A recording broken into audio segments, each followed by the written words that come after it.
예수님은 수많은 이 갈릴리 순례자들과 함께 갈릴리에서부터 줄곧 걸어서 예루살렘을 향한 여정을 이어오셨습니다.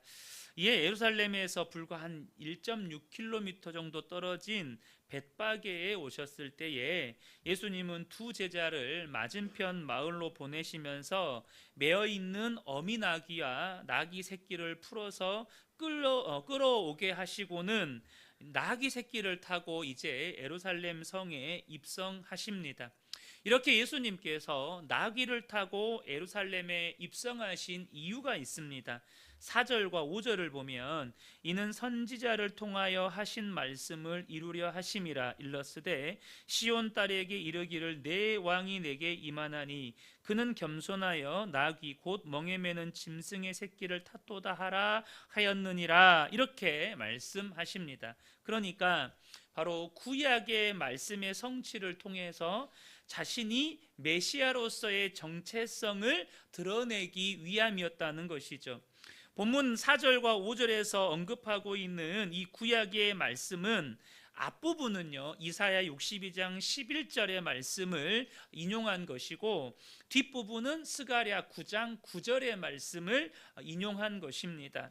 이사야 62장 11절을 보면 여호와께서 땅끝까지 선포하시되 너희는 딸 시온에게 이르라. 보라 내 구원이 이르렀느니라. 보라 상급이 그에게 있고 보응이 그 앞에 있느니라 하셨느니라.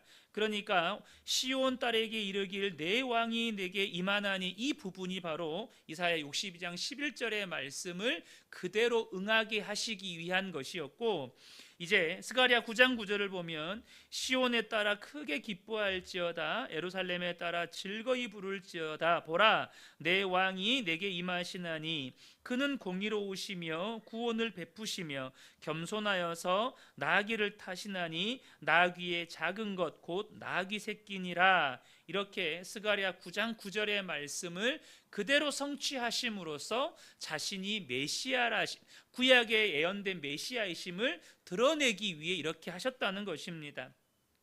이때는 6월절 축제가 시작되는 시점이었습니다. 그래서 로마 제국의 각처에 흩어져 있는 이 디아스포라 유대인들이 이 6월절 축제에 참여하려고 예루살렘으로 이렇게 올라왔을 거예요. 동시에 많은 무리가 예수님을 보았거나 혹은 예수님에 대한 소문을 들었기 때문에 이 예수님이 성전에 오시기를 바라고 있었을 것입니다. 그런데 예수님께서 이 무리들이 바라던 대로 성전에 올라오신 것이죠. 그러나 예수님은 마치 전쟁에서 승리한 정복왕처럼 군마나 마차를 타고 오신 것이 아니고, 앞서 언급드렸던 대로 스가랴서의 예언대로 나귀 새끼를 타고 온유한 평화의 왕으로 오셨다는 것입니다. 예수님은 실제로 왕이시지만 이런 민족주의적인 의미의 왕이 아니라 온 인류의 왕이셨고, 자신의 고난과 죽음을 통해서 구원과 평화를 가져올 왕이셨던 것이죠. 그렇게 예루살렘에 입성하시는 예수님을 향해서 수많은 무리들이 열렬히 환호하면서 환영을 합니다. 본문 8절과 9절을 보겠습니다. 무리의 대다수는 그들의 겉옷을 길에 펴고 다른 이들은 나뭇가지를 베어 길에 펴고 앞에서 가고 뒤에서 따르는 무리가 소리 높여 이르되 호산나 다윗의 자손이여 찬송하리로다. 주의 이름으로 오시는 이여 가장 높은 곳에서 호산나 하더라. 이렇게 외치면서 이 수많은 무리가 예수님이 예루살렘에 입성하시는 것을 환영하고 환호했다는 것입니다. 예수님에 대한 무리들의 이러한 환호는 정말로 예루살렘을 뒤흔들 정도의 소동을 일으켰지만, 안타깝게도 그들의 환호는 잘못된 믿음에서 비롯된 것이었습니다. 그들은 지금 눈앞에 나귀를 타고 예루살렘에 입성하신 예수님이 자신들을 로마의 지배로부터 해방시켜줄 정치적인 메시아라고 믿고 이렇게 환호하고 환영하고 있는 것입니다. 여기서 먼저 살펴보기를 원하는 것은요, 예수님이 그들의 그러한 환호, 다시 말하면 그러한 그들의 잘못된 믿음에서 비롯된 환호잖아요. 그러니까 사실 그들은 예수님이 구약에 예언된, 그래서 온 인류를 죄에서 구원하실 메시아라고 믿고 이렇게 환호한 게 아니에요. 자신들을 로마의 이 압제로부터, 로마의 식민 통치로부터 해방시켜 줄 메시아라고, 정치적인 메시아라고 믿고 이렇게 환호하고 환영하는 것입니다. 그러니까 그들의 믿음은 잘못된 거예요. 그런데 예수님은 그들의 잘못된 믿음을 꾸짖으시거나 교정하지 않으시고 그대로 받아주셨다는 거예요. 심지어 예수님을 향해 소리 지르며 환호하는 제자들을 책망하던 바리새인들을 향해서 예수님이 이런 말씀을 하셨어요. 누가복음 19장 39절 40절을 보면 무리 중 어떤 바리새인들이 말하되 선생이여 당신의 제자들을 책망하소서 하거늘 대답하여 이르시되 내가 너희에게 말하노니 만일 이 사람들이 침묵하면 돌들이 소리 지르리라 하시니라. 그러한 잘못된 믿음에서 비롯된 환호였고 어떤 의미로는 예배죠. 주님을 향한 최고의 경외의 태도를 취하고 있지 않습니까? 그들의 겉옷을 벗어서 나귀가 가야 하는 길에 깔아드리고 이 종려나무 가지를 끊어와서 그 앞길에 깔아드리고 엎드려 경배하며 소리 지르는 이 모습이 최고의 경외의 태도를 보이는 것이잖아요. 그런 그들의 태도를 하나님께서, 예수님께서 그대로 받아주셨다는 것이죠. 예수님은 아직 예수님의 진정한 신분이 무엇인지 이해하지도 못하고 그저 자신들을 로마의 지배로부터 해방시켜 줄 거라는 헛된 기대를 가지고 예수님 앞에 나와서 예루살렘 입성을 환호하는 자들, 그들의 신앙 그대로를 받아주셨다는 거예요. 사랑하는 성도 여러분, 여러분이 어떤 믿음을 가지고 있고 주님에 대해서 어떤 생각을 가지고 있고 또 어떤 처지와 형편 가운데 있든지 우리가 먼저 기억해야 될 건 뭐냐면 주님 앞에 나오면 주님은 받아주신다는 거예요. 이것을 기억하셔야 한다는 것입니다. 비록 우리의 믿음이 주님의 말씀대로 정말로 주님이 원하시는 대로의 믿음이 아닐 수 있어요. 우리의 믿음이 너무 어린아이와 같아서 주님의 뜻과 내가 원하는 것이 너무 달라서 정말로 지금 예수님 앞에서 열렬히 환호하는 그들처럼 예수님이 내가 원하는 것을 들어주시기 원하는 그런 주님으로 믿는 그 정도 수준의 믿음이라 할지라도 주님은 주님 앞에 나올 때 저와 여러분을 받아주신다는 것입니다. 그러므로 저와 여러분이 꼭 기억하셔야 될 것은 뭐냐면 주님 앞으로 나오라는 것입니다. 주님은 누구라도 받아주신다는 거예요. 저는 우리 그은혜교회 모든 성도님들이 어찌하든지 간에 주님 앞으로 나아가는 복된 분들이 되시기를 축복합니다. 내 믿음이 어떠한지를 보지 마시고 내가 지금 어떠한 마음의 상태, 어떠한 처지와 형편 가운데 있는지를 보지 마시고 주님 앞으로 나아가라는 것입니다. 주님은 그 모습 그대로를 받아주신다는 거예요. 그러나 여러분, 그 모습은 지금 이스라엘 이 예루살렘에 몰려든 그 수많은 무리들의 모습은 주님이 우리에게 원하고 바라는 믿음은 아닙니다. 여러분, 여기는 다 동의가 되시죠? 그것이 주님이 우리에게 기대하는 믿음은 아니에요. 그들 대부분은 나중에 예수님이 자신들이 원하는 정치적인 메시아가 아닌 것에 마음을 돌이켜서 빌라도의 법정에서 이 무리를 선동하는 사람들의 선동에 휩쓸려서 예수님을 십자가에 못 박으라고 소리를 지르는 군중으로 돌변합니다. 어찌 그런 믿음이 주님이 우리에게 기대하는 믿음일 수 있겠습니까? 그런데 여러분, 믿음은 거기서부터 시작하는 거예요. 무슨 말입니까? 주님은 비록 그들의 믿음이 예수님을 정치적인 메시아로 믿는 믿음이에요.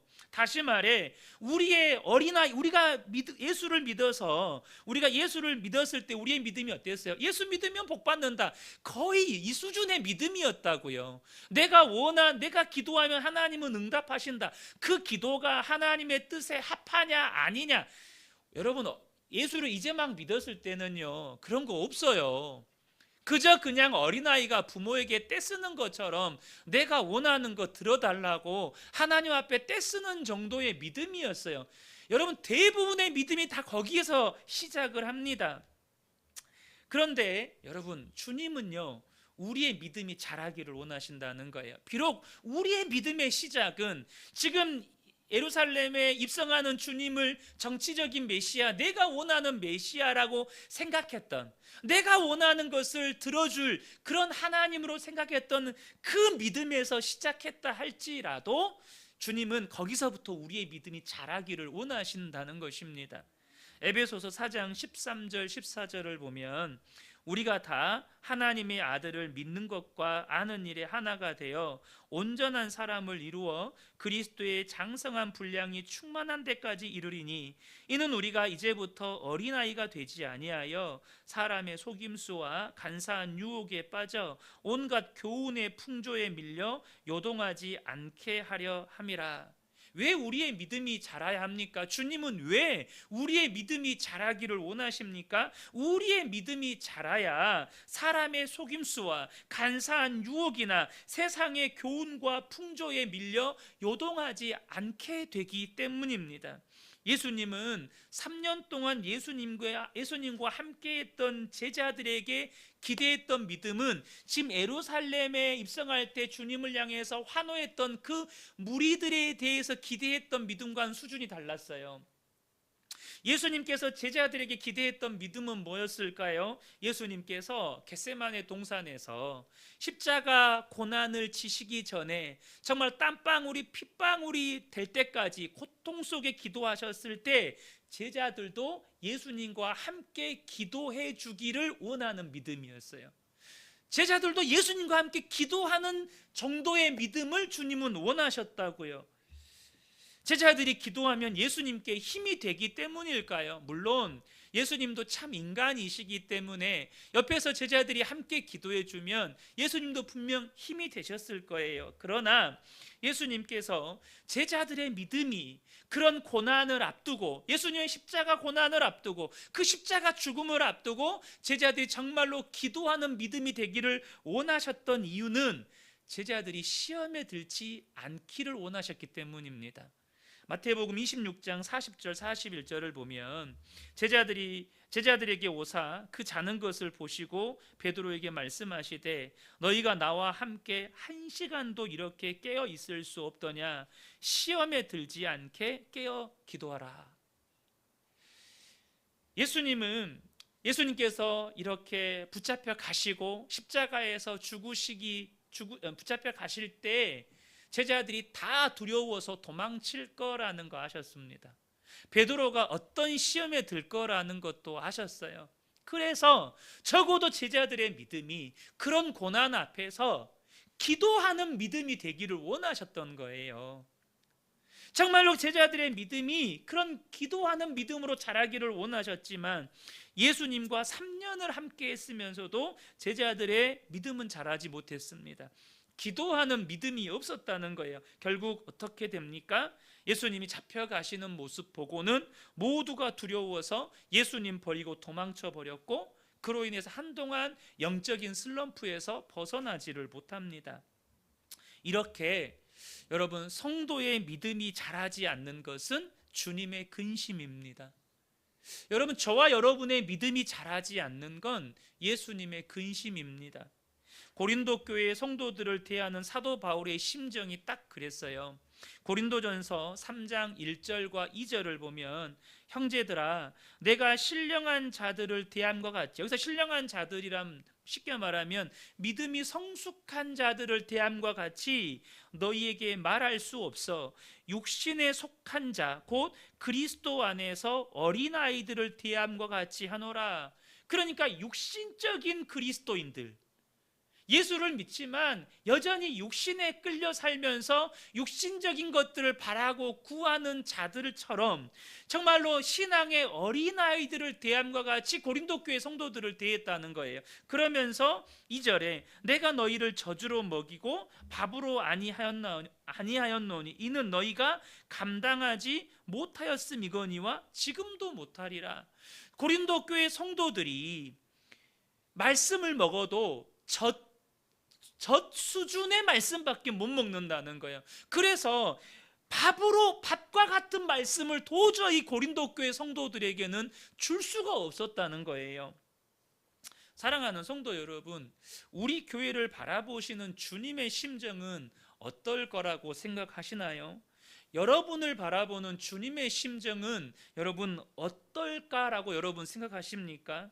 정말로 주님이 우리 교회를 향해서 바라고 원하시고 기대하는 믿음은 어떤 믿음일까요?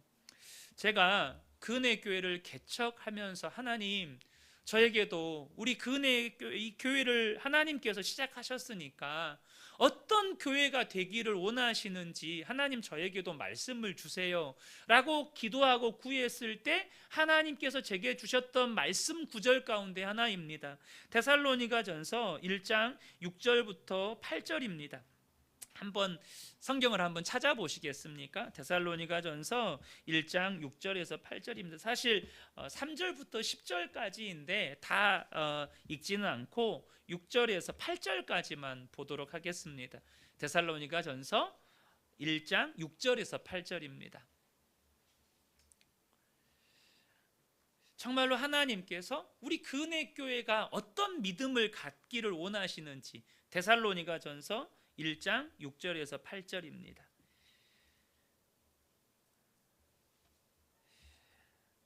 우리 세 절이니까요. 우리 한 목소리로 함께 읽었으면 좋겠습니다. 데살로니가전서 1장 6절에서 8절입니다.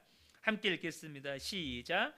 또 너희는 많은 환난 가운데에서 성령의 기쁨으로 말씀을 받아 우리와 주를 본받는 자가 되었으니 그러므로 너희가 마게도냐와 아가야에 있는 모든 믿는 자의 본이 되었느니라.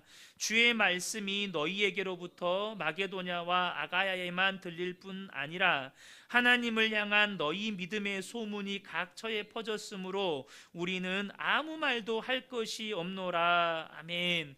이 데살로니가 교회를 향해서 사도 바울이 그들의 믿음에 대해서 아무 말도 할 것이 없다고 말할 정도로 이 데살로니가 교회를 향해서 이렇게 칭찬을 합니다. 그들의 믿음이 어떠했습니까? 환난 가운데 있었어요. 그러나 말씀을 받을 때 성령이 주시는 기쁨으로 말씀을 받았대요. 내 삶에 고난이 있음에도 불구하고 삶의 어려움과 눈물과 아픔과 좌절과 절망이 있음에도 불구하고 성령이 주시는 기쁨으로 하나님의 말씀은 기쁨으로 받았다는 거예요. 그러면서 어떻게 살았다고요? 주를 본받는 자가 되었다는 거죠. 그래서 7절을 보면 모든 믿는 자의 본이 됐대요. 야, 데살로니가 교회 성도들을 보니까 나도 저 성도들처럼 믿음의 삶을 살고 싶다. 나도 저 사람들과 같은, 저 성도들과 같은 믿음을 가지고 싶다. 데살로니가 교회 성도들의 소문을 들었던 많은 성도들이 이 데살로니가 교회 성도들의 믿음을 본받고 싶었다는 거예요. 그러면서 8절을 보면 주님의 말씀이 너희에게로부터 마게도냐와 아가야에만 들릴 뿐만 아니라, 그러니까 주님의 말씀이 이 데살로니가 교회 성도들을 통해서 수많은 지역으로 퍼져나갔다는 거예요. 그리고 하나님을 향하는 너희의 믿음의 소문이 각처에 퍼졌다. 너희의 믿음에 대한 소문과 칭찬이 각처로 퍼졌다는 거죠. 사랑하는 성도 여러분, 저는 우리 그은혜 교회가 주님 보시기에 이런 믿음을 가진 교회가 되기를 간절히 소원하고 갈망합니다. 저와 여러분 안에 하나님, 우리가 이런 믿음을 가지게 해주세요. 여러분, 이것이 저와 여러분의 간절한 소원이 되시기를 예수님의 이름으로 축복합니다. 정말로 말씀을 선포할 때도 말씀을 밥으로 먹지를 못하니까 저주로 먹여야 하는 고린도 교회의 수준이 아니라 정말로 그 믿음이 주변에 있는 교회들에게 소문이 나고 본이 되고 말씀이 그들을 통하여서 퍼져나가는 그런 데살로니가 교회와 같은 믿음이 저와 여러분에게 있게 되기를 간절히 소망합니다. 그런데 우리는 이 동일한 사건을 바라보는 시점을 예수님의 시점에서, 예수님은 그런 그들의 믿음을 그대로 받아주셨어요.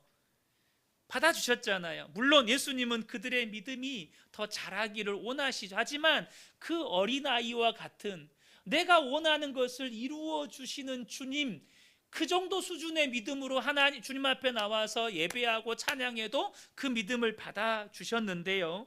우리는 이 예수님의 시점에서 무리들의 시점으로 우리의 시점을 좀 옮겨볼 필요가 있습니다. 이 무리들이 원하는 메시아는 앞서도 말씀드렸던 것처럼 정치적 메시아였습니다. 그러나 예수님은 이 무리들이 원하고 기대하는 왕이 아니었습니다. 예수님은 정치적 메시아의 길을 가지 않으시고 영원한 구주의 길로 가셨다는 거죠. 이 땅 위에서 왕위에 오르셔서 이스라엘을 로마의 압제로부터 해방시켜 주지 않으시고 십자가 고난의 길을 가셔서 십자가 위에 달리셨습니다. 그러자 어떻게 됐습니까? 그 예수님을 열렬히 환호했던 무리들 중에 대부분은 예수님을 등졌고 빌라도의 법정에서 그들을 이렇게 선동하는 사람들에 휩쓸려 가가지고 예수님을 십자가에 못 박으라고 막 소리를 지르는 거죠. 여러분, 우리의 삶에도 이와 같은 상황이 빈번하게 발생합니다. 무슨 말이냐면 내가 원하는 것과 주님이 원하시는 것이 다를 때가 많다는 거예요. 내가 원하는 것과 주님의 뜻이 다를 때가 많다는 것입니다. 내가 원하는 주님과 하나님의 뜻을 이루시는 주님이 충돌할 때가 많다는 거죠. 그리고 여기에서 믿음의 갈등, 신앙의 갈등이 일어납니다. 그런데 이 지점에서 우리가 분명하게 해야 할 게 있어요. 예수님이 무리들이 원하는 정치적인 메시아가 되시는 것과 하나님의 뜻을 쫓아서 십자가의 죽으심으로 온 인류의 영원한 구주가 되시는 것, 여러분 무엇이 더 큽니까? 무엇이 더 가치 있는 것입니까? 당연히 정치적인 메시아가 되는 것과 비교할 수 없이 온 인류의 영원한 구주가 되시는 것이 비교할 수 없이 큰 것이죠. 여러분, 뭘 말하는 겁니까? 이처럼 내가 원하는 주님은요, 주님이 내가 원하는 것을 이루어 주시기를 바라는 것은 하나님이 나의 필요에만 집중하기를 바라면서 하나님을 제한시키는 것입니다. 다시 말해서 하나님께서 내가 원하는 것을 이루어 주시기를 바라고 구하고 있다면 지금 하나님을 내가 제한시키고 있다는 거예요. 내가 원하는 주님, 내가 원하는 것을 이루어 주시기를 바라는 것은 여러분 하나님만 제한시키는 게 아닙니다. 여러분, 무리들이 원하는 정치적인 메시아는 그들의 믿음도 제한시켰습니다. 다시 말해서 당시 정치적 메시아를 그렇게 간절히 기다렸던 유대인들의 믿음은 로마 지배로부터 해방이라는 이 역사적인 한계를 초월할 수가 없었어요. 그들의 믿음은 정치적 해방, 그들의 믿음은 오로지 로마로부터 정치적으로 해방되는 것이 그들의 믿음의 한계였어요. 분명 하나님께서는 믿음의 조상 아브라함에게 약속을 주실 때 땅의 모든 족속이 너로 말미암아 복을 받을 것이다 라고 약속하셨어요. 그러나 아브라함의 후손들이 원하고 기다리는 메시아는 정치적인 메시아였기 때문에 그들의 믿음은요, 오로지 로마의 지배에서 벗어나기만을 바라고 구하는 이 역사적이고 정치적인 한계에 갇혀 있었다는 거예요. 그러다 보니 오로지 자기들만 아브라함의 후손이고 자기들만 천국 백성이고 모든 이방인들은 지옥의 땔감처럼 여기는 편협하고 이기적인 믿음을 가지게 되었습니다. 나아가서 그들의 이런 그릇된 믿음은 분명히 이 유대인들 가운데서도 예수를 믿는 사람들이 생겨나잖아요. 그리스도인들이 생겨나잖아요. 그런데 그들이 나중에 초대교회 안에서 어떻게 됩니까? 예수도 믿어야 하지만 모세의 율법도 지켜야 되고 할례도 받아야 한다고 주장하면서 끊임없이 교회 안에 소란과 분란을 일으킵니다. 이처럼 주님을 내가 원하는 주님, 내가 원하는 것을 이루어 주시기만을 바라는 믿음의 수준일 때 우리의 믿음을 제한시켜서 이기적이고 편협하게 만들고 또 다른 분란과 갈등의 원인이 된다는 사실을 저와 여러분이 아셔야 한다는 것입니다. 예수님은 앞서도 언급드렸던 것처럼 무리들이 원하는 정치적인 메시아의 길이 아니라 하나님의 뜻을 쫓아 온 인류를 죄에서 구원하는 십자가 길을 가셨습니다. 그 결과 무리들은 예수님을 등지고 빌라도의 법정에서 예수님을 십자가에 못 박으라고 소리를 질렀죠. 자, 그러면 여기에서 이제 우리의 삶으로 한번 돌아와 보자고요. 주님은 내가 원하는 것을 이루어 주실 때보다 내가 원하지 않았던 혹은 내가 생각하지도 못했던 길로 나를 인도하실 때가 많습니다. 여러분 그렇지 않습니까? 꿈에도 생각지도 못했던 일들이 내 삶에 일어나요. 그때 어떻게 반응하느냐는 거죠. 요셉은 꿈에도 생각하지 못했던 형들에 의해서 죽임을 당할 뻔했다가 형들에 의해서 은 30에 미디안 상인들에 팔려 애굽으로 끌려가서 10년은 노예로 3년은 죄수로 지내면서 사랑하는 아버지와 자그마치 22년간을 생이별을 해야 했습니다. 욥은 온전하고 정직하고 하나님을 경외해서 악에서 떠난 사람이라고 성경에서 평가합니다. 오직했으면 하나님이 천사들과 사탄 앞에서 욥의 믿음을 칭찬할 정도였어요. 욥기 1장 8절을 보면 여호와께서 사탄에게 이르시되 내가 내 종 욥을 주의하여 보았느냐 그와 같이 온전하고 정직하여 하나님을 경외하며 악에서 떠난 자는 세상에 없느니라. 이 정도 칭찬을 받았으면 여러분 욥의 삶에 어떻게 고난이 있을 수 있어요. 그런데 어떻습니까? 하루아침에 모든 재산 다 잃고 10명의 자녀들의 목숨도 잃고 그도 또한 중한 병에 걸려서 그렇게 처참한 신세에 처하고 맙니다. 여러분 다윗이 한 일이라고는요 목숨 걸고 하나님과 이스라엘을 모독하는 블레셋의 장군 골리앗과 싸운 것밖에 없어요. 그러나 그 일로 인해서 백성들에게 인기가 높아지니까 사울왕의 미움을 받고 10년의 시간을 도망자로 살아야 했습니다. 여러분 이처럼요 하나님은 내가 생각지도 못한 길로 나를 인도하시거나 말도 안 되는 일을 우리의 삶에 때로 허락하신다는 거예요. 이때 우리가 믿음의 갈등을 겪습니다. 그때 여러분은 주님께 어떻게 반응하시느냐는 거죠. 하나님 왜 저에게 이런 일을 허락하십니까? 하나님 어떻게 그러실 수 있습니까? 도대체 하나님 뜻은 무엇입니까? 제가 어떻게 하기를 원하십니까? 우리가 그렇게 하나님께 질문하기도 하고 그렇게 씨름하기도 합니다. 안타까운 것은 그 믿음의 갈등 속에서 그 고난을 뛰어넘지 못하고 자기 길로 가버리는 경우도 많다는 것입니다. 저희 남동생이 이렇게 교통사고로 죽고 또 저희 아버지가 교통사고로 돌아가셨을 때 당시 고등학교 2학년이었던 저희 누나가 저희 어머니에게 이렇게 말했습니다. 하나님이 살아 계시다면 어떻게 우리 가정에 이런 일을 허락하실 수 있냐? 나는 엄마가 믿는 하나님 못 믿겠다. 그렇게 선언하고 그 길로 교회를 떠났습니다. 당시 어머니가 그렇게 교회를 떠나겠다고 선언한 누나에게 할 말이 없으셨대요. 어떤 말도 해줄 수가 없었대요. 그때부터 30년이 넘도록 주님께 돌아오지 않고 있고 저와 저희 어머니의 평생의 기도 제목 중에 하나가 되었습니다.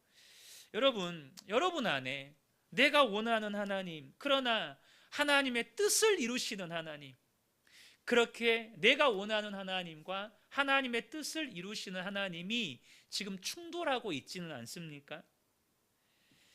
그리고 내가 원하는 하나님과 하나님의 뜻을 이루시는 하나님 사이에서 지금 갈등하고 방황하고 있지는 않느냐는 거예요. 우리는 이때 정말로 생각해 볼 수 있어야 합니다. 있을 수 없는 일이지만 여러분 다시 이 예루살렘 성으로 돌아가서요. 만약에 예수님께서 이스라엘 백성들이 원하는 정치적인 메시아의 길을 걸으셨다면 여러분 지금 인류는 어떻게 되었을까요? 여러분 상상만 해도 끔찍하지 않습니까? 있어서는 안 되는 일이잖아요. 그러나 그 군중들이 원했던, 그 군중들이 원하는 길로 그들이 원하는 주님으로 머무셨다면 여러분 지금 인류는 어떻게 됐겠습니까?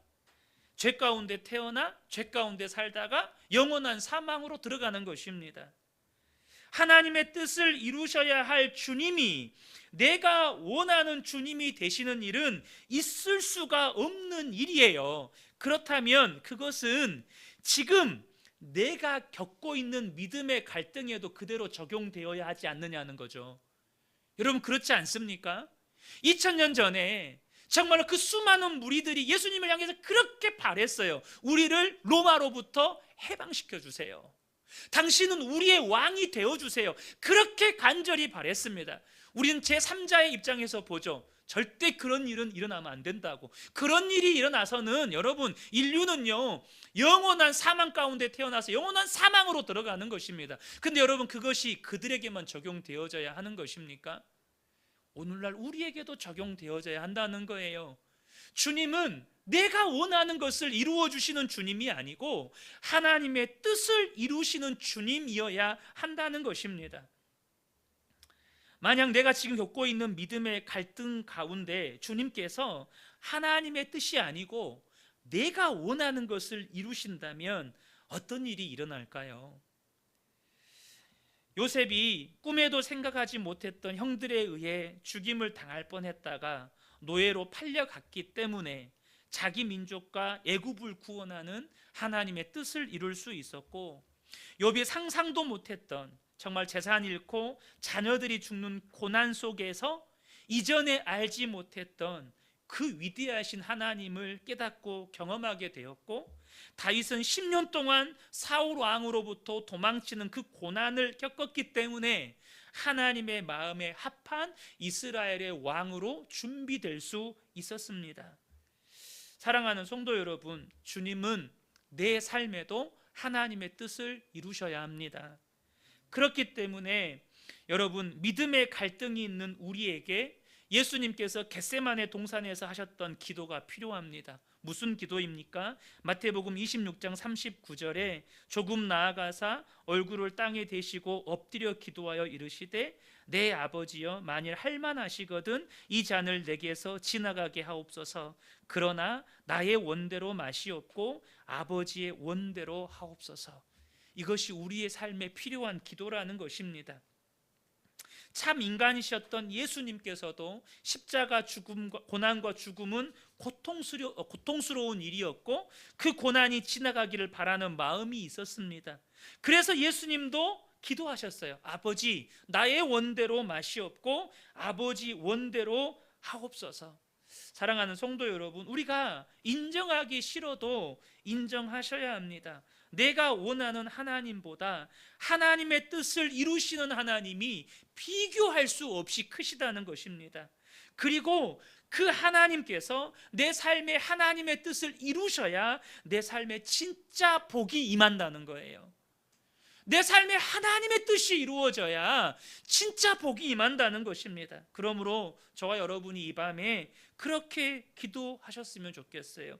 주님, 나의 처지와 형편 가운데 나는 지금 이 고난이, 이 어려움이 빨리 지나가기를 바라고 내가 원하는 것이 이루어지기를 원하지만 주님 나의 원대로 마시고 아버지의 원대로 되기를 원합니다.